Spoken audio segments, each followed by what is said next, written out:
ಮತ್ತೆ ಬಾಲ ಬಿಚ್ಚಿದ ಎಂಇಎಸ್, ಚಳಿಗಾಲದ ಅಧಿವೇಶನದ ತಡೆಗೆ ಕಸರತ್ತು, ಮಹಾಮೇಳ ನಡೆಸಲು ಎಂಇಎಸ್ ತಯಾರಿ. ಬೆಳಗಾವಿಯಲ್ಲಿ ಹೊಸ ಬಸ್ಸುಗಳಿಗೆ ಚಾಲನೆ, ಸಿಟಿಯಿಂದ ಗ್ರಾಮದತ್ತ ಹೊರಟ ಬಸ್ಸುಗಳು, ಶಾಸಕ ಸತೀಶ್ ಜಾರಕಿಹೊಳಿಯಿಂದ ಹಸಿರು ನಿಶಾನೆ. ಡ್ಯಾಂಗಾಗಿ ಜಾಗ ಕೊಟ್ಟವರಿಗೆ ತೊಂದರೆ, ರೈತರ ಜಮೀನನ್ನು ಕಬಳಿಸುವ ಯತ್ನ, ಪೊಲೀಸರು ಹ್ಯಾರಾಸ್ಮೆಂಟ್ ಮಾಡ್ತಿದ್ದಾರೆ ಎಂದ ಸಂಜಯ್ ಪಾಟೀಲ್.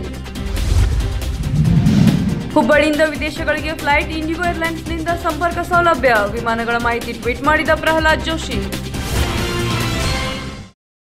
ಎಸ್9 ಟಿವಿಗೆ ಸ್ವಾಗತ. ನಾನು ಭಾಗ್ಯಶ್ರೀ. ಬೆಳಗಾವಿಯಲ್ಲಿಂದು ಶಾಸಕ ಸತೀಶ್ ಜಾರಕಿಹೊಳಿ ಹೊಸ ಬಸ್ಸುಗಳಿಗೆ ಚಾಲನೆ ನೀಡಿದರು. ಸಿಬಿಟಿಯಿಂದ ಅನೇಕ ಗ್ರಾಮಗಳಿಗೆ ಸಂಪರ್ಕ ಕಲ್ಪಿಸುವ ಬಸ್ಗಳಿಗೆ ಶಾಸಕರು ಹಸಿರು ನಿಶಾನೆ ತೋರಿಸಿದರು. ಯಮಕನಮರಡಿ ಕ್ಷೇತ್ರದ ವಿವಿಧ ಗ್ರಾಮಗಳಿಗೆ ಇಂದು ಹೊಸ ಬಸ್ಗಳನ್ನು ಸೇವೆಗೆ ನೀಡಲಾಯಿತು. ಯಮಕನಮರಡಿ ಕ್ಷೇತ್ರದ ಶಾಸಕ ಸತೀಶ್ ಜಾರಕಿಹೊಳಿ ನಗರದ ಸಿಬಿಟಿಯಲ್ಲಿ ಬಸ್ಸುಗಳಿಗೆ ಹಸಿರು ನಿಶಾನೆ ತೋರಿಸಿ ಚಾಲನೆ ನೀಡಿದರು. ಮಾವನೂರು, ಹುದಲಿ, ವಂಟಮೂರಿ ಸೇರಿ ಇತರ ಗ್ರಾಮಗಳನ್ನು ಸಂಪರ್ಕಿಸಲು ಬಸ್ಗಳಿಗೆ ಚಾಲನೆ ನೀಡಿದರು. ಕೆಲ ದಿನಗಳ ಹಿಂದೆ ಬೆಳಗಾವಿ ಗ್ರಾಮೀಣ ಶಾಸಕಿ ಲಕ್ಷ್ಮೀ ಹೆಬ್ಬಾಳ್ಕರ್ ತಮ್ಮ ಕ್ಷೇತ್ರದ ಹಳ್ಳಿಗಳಿಗೆ ಬಸ್ಸುಗಳನ್ನು ಬಿಡಿಸಿಕೊಂಡಿದ್ದರು. ಇನ್ನು ಬೆಳಗಾವಿ ಮಹಾನಗರ ಪಾಲಿಕೆ ವತಿಯಿಂದ ಪೊಲೀಸ್ ಕಮಿಷನರೇಟ್ ಆಫೀಸ್ ಆವರಣದ ರಸ್ತೆಗೆ ಫೇವರ್ಸ್ ಅಳವಡಿಸಲಾಗಿದ್ದು, ಶಾಸಕರಾದ ಶ್ರೀ ಸತೀಶ್ ಜಾರಕಿಹೊಳಿ ಹಾಗೂ ಅನಿಲ್ ಬೆನ್ಕೇರ್ ಅವರು ಉದ್ಘಾಟಿಸಿದರು.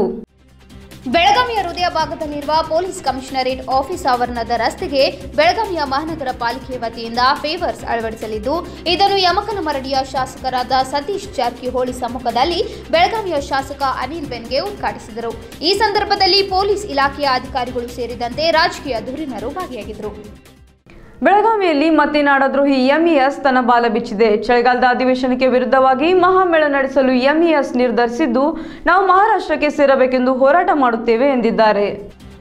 ಗಡಿ ವಿಷಯ ಮುಂದಿಟ್ಟುಕೊಂಡು ತನ್ನ ರಾಜಕೀಯ ಬೇಳೆ ಬೇಯಿಸಿಕೊಳ್ಳುತ್ತಿರುವ ಎಂಇಎಸ್ ಇದೀಗ ಮತ್ತೆ ಖ್ಯಾತಿ ತೆಗೆದಿದೆ. ಬೆಳಗಾವಿಯಲ್ಲಿ ಚಳಿಗಾಲದ ಅಧಿವೇಶನ ದಿನಾಂಕ ನಿಗದಿಯಾದ ಹಿನ್ನೆಲೆಯಲ್ಲಿ ಇದಕ್ಕೆ ಪ್ರತಿಯಾಗಿ ಮಹಾಮೇಳಾವ್ ನಡೆಸಲು ಎಂಇಎಸ್ ಸಿದ್ಧತೆಯಲ್ಲಿ ತೊಡಗಿದೆ. ಎಂಇಎಸ್ನ ಮಾಜಿ ಶಾಸಕರಾದ ಅರವಿಂದ್ ಪಾಟೀಲ್, ಮನೋಹರ್ ಕಿನೇಕರ್ ಹಾಗೂ ಎಂಇಎಸ್ನ ನಗರದ ಅಧ್ಯಕ್ಷ ದೀಪಕ್ ದಳ್ವಿ ನೇತೃತ್ವದ ನಿಯೋಗ ಇಂದು ಬೆಳಗಾವಿಯ ಜಿಲ್ಲಾಧಿಕಾರಿ ಹಾಗೂ ನಗರ ಪೊಲೀಸ್ ಆಯುಕ್ತರನ್ನು ಭೇಟಿ ಮಾಡಿ ಮಹಾಮೇಳಾವ್ ನಡೆಸಲು ಅನುಮತಿ ಕೋರಿ ಮನವಿ ಸಲ್ಲಿಸಿದರು. आणि तेव्हापासून इथले मराठी भाषिक लोक आपला हा भाग आपल्या भाषिक राज्यात म्हणजे महाराष्ट्रात विलीन करावा म्हणून चळवळ करत आहेत. त्या चळवळीचाच एक भाग म्हणून आम्ही 2004 साली सुप्रीम कोर्टामध्ये 131 कलमाखाली महाराष्ट्र सरकारच्या मदतीनं तिथं हा दावा दाखल केला आहे.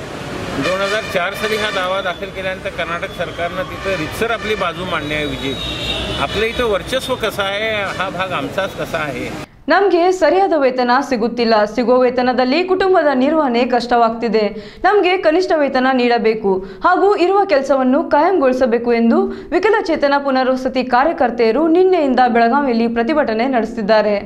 ಗ್ರಾಮ ಪಂಚಾಯಿತಿಗಳಲ್ಲಿ ಕೆಲಸ ಮಾಡುವ ವಿಕಲಚೇತನ ಪುನರ್ವಸತಿ ಕಾರ್ಯಕರ್ತರಿಂದ ಬೆಳಗಾವಿಯ ಡಿಸಿ ಕಚೇರಿ ಎದುರು ನಿನ್ನೆಯಿಂದ ಪ್ರತಿಭಟನೆ ನಡೆದಿದ್ದು, ಪ್ರತಿಭಟನೆ ನಿರತ ವಿಕಲಚೇತನ ಕಾರ್ಯಕರ್ತರು ತಮ್ಮ ಬೇಡಿಕೆ ಈಡೇರುವವರೆಗೂ ನಾವು ಧರಣಿ ನಡೆಸುತ್ತೇವೆ ಎಂದು ಆಕ್ರೋಶ ವ್ಯಕ್ತಪಡಿಸಿದರು.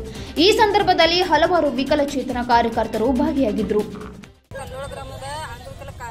ಗ್ರಾಮೀಣ ಪುನರ್ವಸತಿ ಕಾರ್ಯಕರ್ತೆ ಇದ್ದು 2007ರಿಂದ ನಾವು 11 ವರ್ಷ ಕೆಲಸ ಮಾಡ್ತಾ ಇದ್ದೇವೆ. ಮಾನ್ಯ ಮುಖ್ಯಮಂತ್ರಿಗಳಾದ ಕುಮಾರಸ್ವಾಮಿ ಅವರು ಈ ಯೋಜನೆಯನ್ನು ಜಾರಿಗೆ ತಂದಿದ್ದಾರೆ.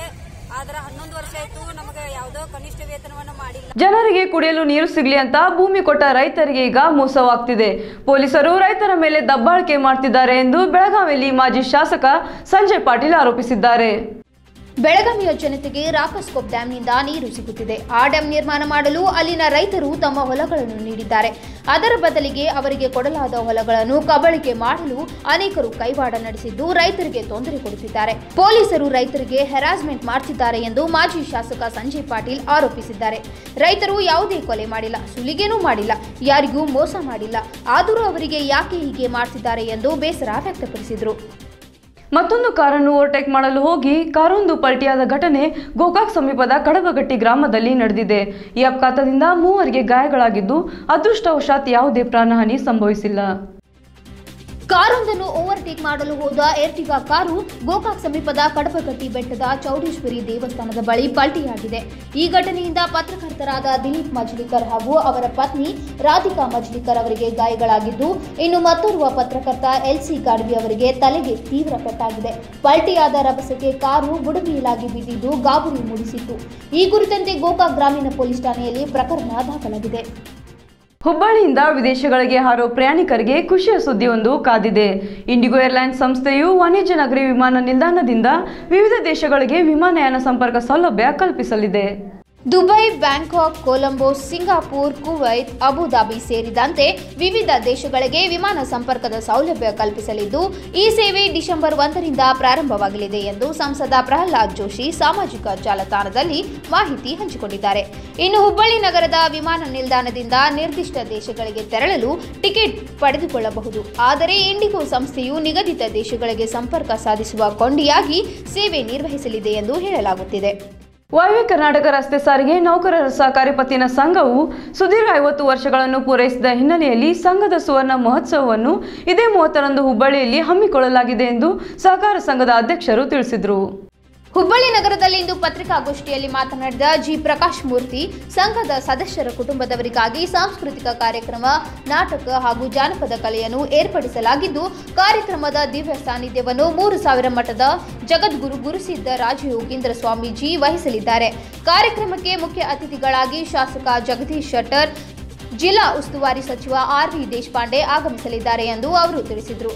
ಇನ್ನು ಶೈಕ್ಷಣಿಕ ವರ್ಷದಲ್ಲಿ ಹೆಚ್ಚಿನ ಅಂಕ ಗಳಿಸಿದ ಸುಮಾರು 250 ಪ್ರತಿಭಾವಂತ ಸದಸ್ಯರ ಮಕ್ಕಳಿಗೆ ಪ್ರತಿಭಾ ಪುರಸ್ಕಾರ ನೀಡಲಾಗುವುದು ಎಂದು ತಿಳಿಸಿದರು.